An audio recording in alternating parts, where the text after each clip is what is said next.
Hi, I'm Tony. Over the past few decades, I've seen the branding discipline evolve rapidly in lockstep with our tech-centric, always-on lifestyles. With an abundance of choice and a competitive marketplace for attention, brand loyalty is so much rarer than it used to be, and that's changed the brandscape forever. Distinction, personality, voice, and values have risen as the primary tools in mastering competitive advantage.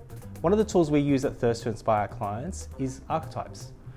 Archetypes are loosely based on the seminal work by Dr. Carol S. Pearson conducted over the 70s, 80s and 90s, which in turn borrowed from Jungian theory.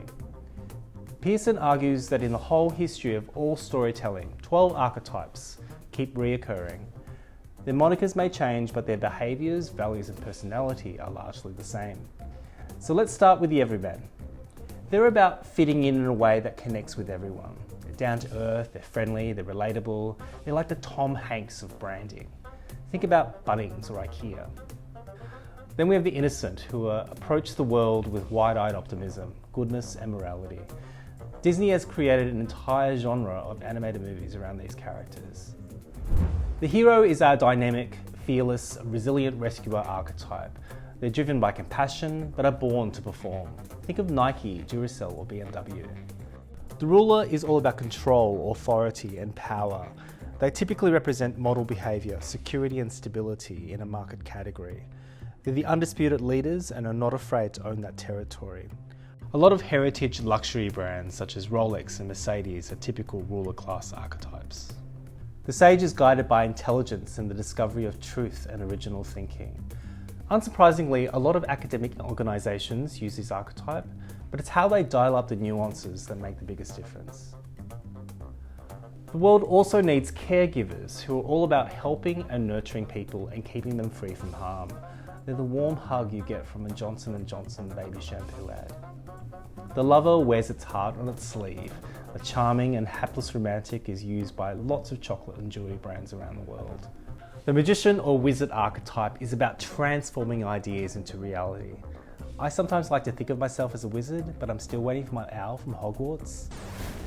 There's a sense of mastery, surprise and delight in how they work. Think of PlayStation or even their master brand Sony, whose slogan is literally make-believe. The explorer yearns for freedom to discover the world and experience a more fulfilling life.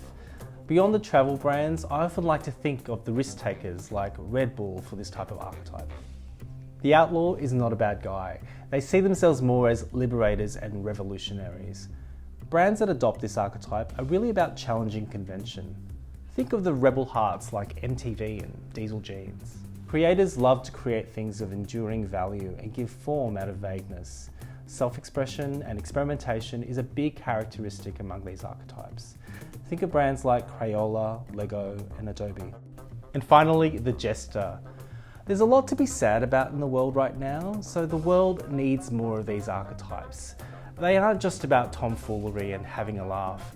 In traditional storytelling, jesters risk their necks to tell the king the truth.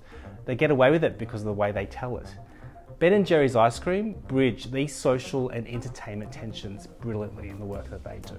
So there's our 12 archetypes. They're a great base which you can mix to form a distinct personality for your own brand. Check out our website and take our archetype quiz. And if you like this video, get in touch. I'd love to know which archetype you think you are.